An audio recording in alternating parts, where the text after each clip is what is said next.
Arkadaşlar videoma ve kanalıma hoş geldiniz. Bugün kloş pantolon dikeceğiz. Yani pantolonlu etek dikeceğiz. Pantolonlu etek için 2 metre 20 santim kumaşımız var. Yani boyu 2 metre 20 santim. Eni de çiften bir kumaş. Bu pantolon için normal pantolona göre bir kat daha fazla kumaş gidiyor. Yani normal pantolona 1 metre 10 santim kumaş giderken buna 2 metre 20 santim kumaş gidiyor. Şimdi şu şekilde kumaşımı ben 4'e katladım. 1, 2, 3 ve 4. 4'e katladığım kumaşımın üst kısmında düzgün bir çizgi çiziyorum. Şöyle. Bu çizgiden sonra şöyle 4 santim lastik payını işaretliyorum. Bunu da paralel bir şekilde çiziyorum lastik payını. Şöyle 4 santim lastik payını işaretledim. Bu şekilde. Ve şu taraftan da 10 santimden işaretliyorum. Şu kenar kısmında şöyle aşağıya doğru 10 santim işaretliyorum.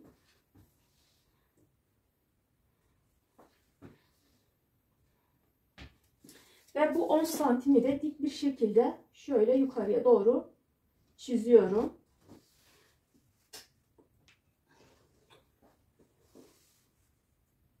Çizdim.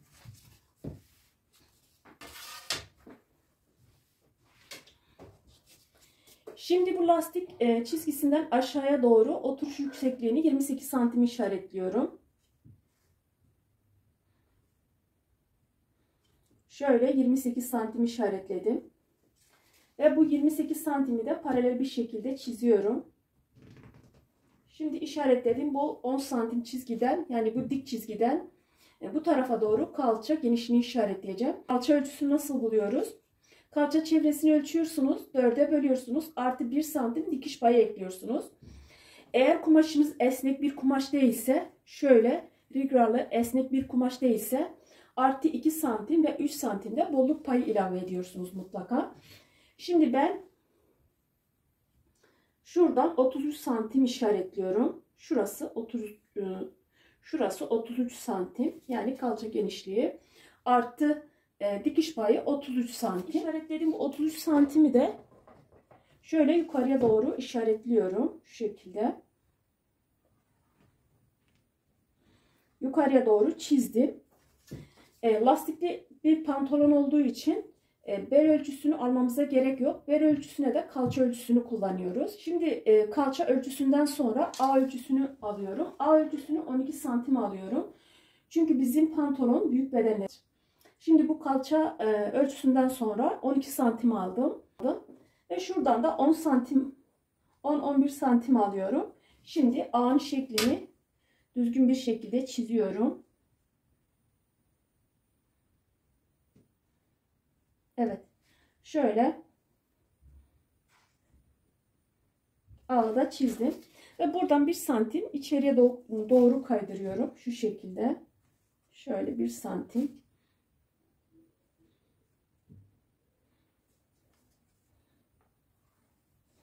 Şu şekilde 1 santim içeriye doğru kaydırdım. Şimdi sıra geldi pantolonumuzun boyuna. Boyunu ben şu lastik çizgisinden aşağıya doğru ölçüyorum. Sizin pantolon boyunuz ne kadarsa o kadar almanız gerekiyor. Ben bu lastik çizgisinden aşağıya doğru 96 santim ölçüyorum. 96 santim. Ve ölçtüğüm bu 96 santimi de paralel bir şekilde uzatıyorum. Şöyle.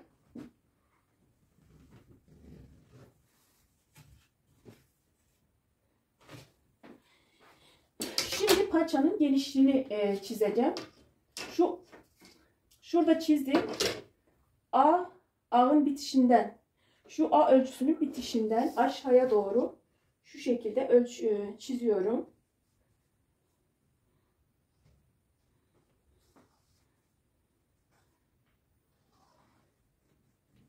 Ve çizdim. Şimdi de bu tarafı çizeceğim.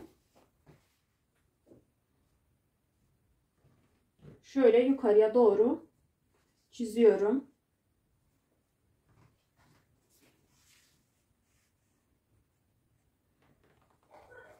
Evet. Gördüğünüz gibi. Ve şimdi hemen pantolonu kesiyorum. Şimdi pantolonu kesmeye başlıyorum.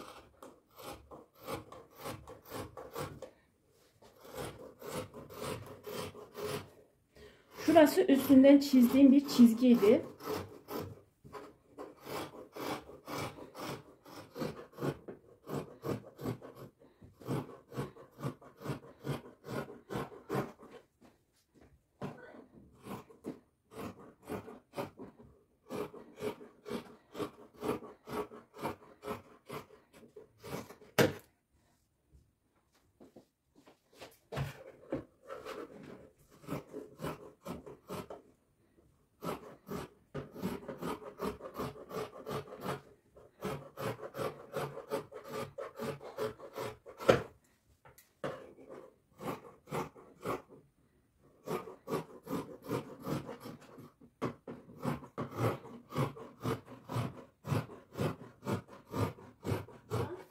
Şimdi paça uçlarından, şu kenar kısımlarından 1 santim yukarıya doğru kaydıracağım.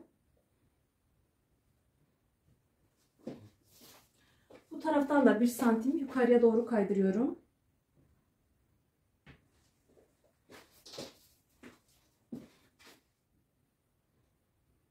Kenarlardan 1 santimden işaretlediğim, bu işaretlediğim yerleri orta kısımla sıfırlıyorum. Şu şekilde. Aynı şekilde bu tarafı da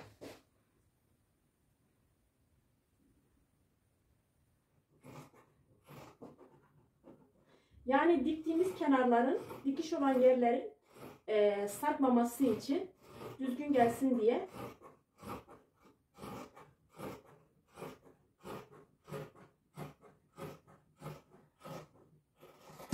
evet, tamam, şunu da kestik ve şimdi ön ve arka diye ayırıyorum. Bu arka olsun. Şu. Şöyle gösteriyorum. Arka. Arka. Bu da ön. Ön için şu kemer kısmında 3 santim işaretliyorum aşağıya doğru. Şöyle burası 3 santim.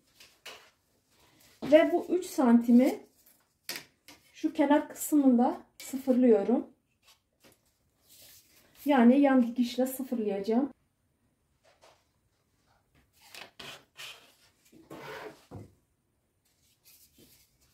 Şu alt kısımdan da 2 santimden işaretliyorum. Şöyle içeriye doğru.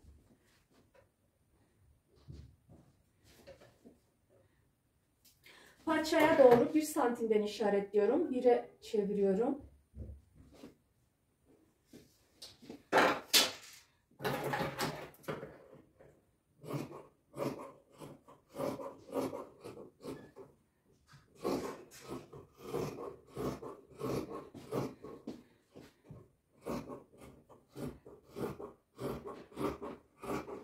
Evet. Şöyle kestim. Bu öndü. Şurayı da kesiyorum.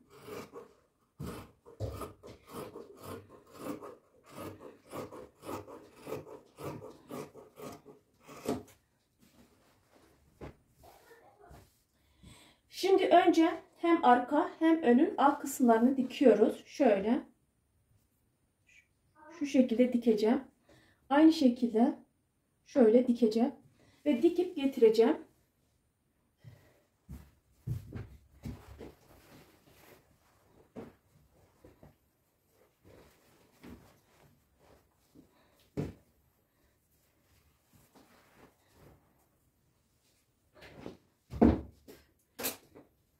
Şimdi yanlarını birleştireceğim.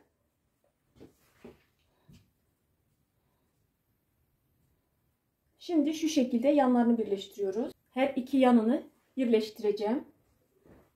Şöyle.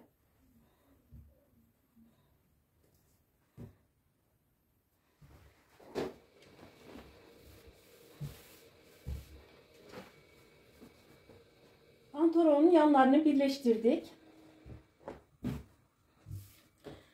Şöyle bir paçanın ucundan başlıyorum dikmeye. şu dikişler, bu alt kısımdaki dikişler üst üste gelecek şekilde yerleştiriyorum ve diğer paçanın ucunda dikişi bitireceğim. Şöyle dikiyoruz ve diğer paçanın ucunda bitiriyorum. Bitirdikten sonra paça ağızlarını overlock'a vereceğim. Ondan sonra kemer kısmını vereceğim.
Pantolonu diktik.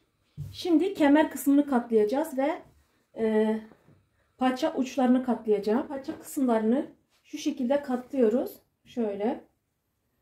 Katladıktan sonra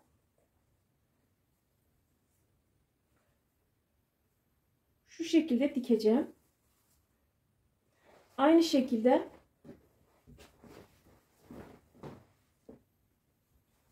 kemer kısmını da şu şekilde katlayıp şöyle dikeceğim.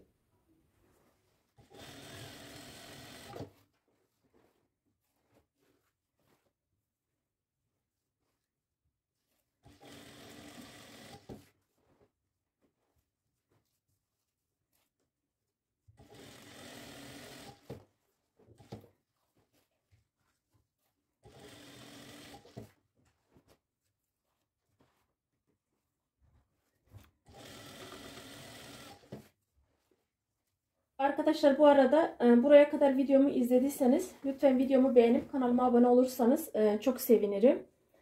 Bu şekilde bana destek olmuş olursunuz. Şimdi ben eteğin paça kısımlarını diktim. Şu şekilde katlayıp diktim. Kemer kısmını da diktim. Şöyle katlayıp düz makinede diktim. Şimdi lastik geçireceğim. Şuradan lastik geçirdikten sonra bitmiş olacak.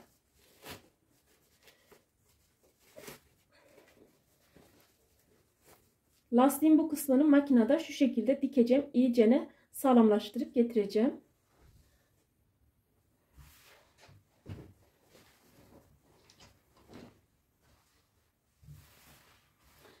Etekli pantolonum bitti.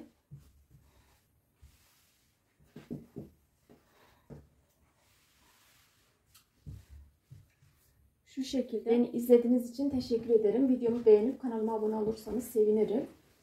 Paça kısımlarını şu şekilde diktik. Etekli pantolonumuz bitti. Görüş ve önerilerinizi yorum kısmına yazabilirsiniz. Bu arada videomu beğenmeden lütfen geçmeyin.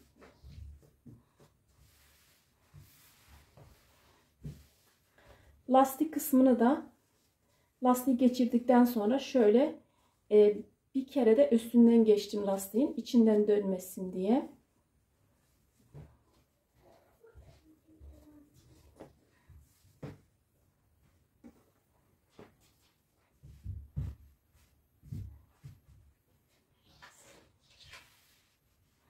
İzlediğiniz için teşekkür ederim. Hoşçakalın.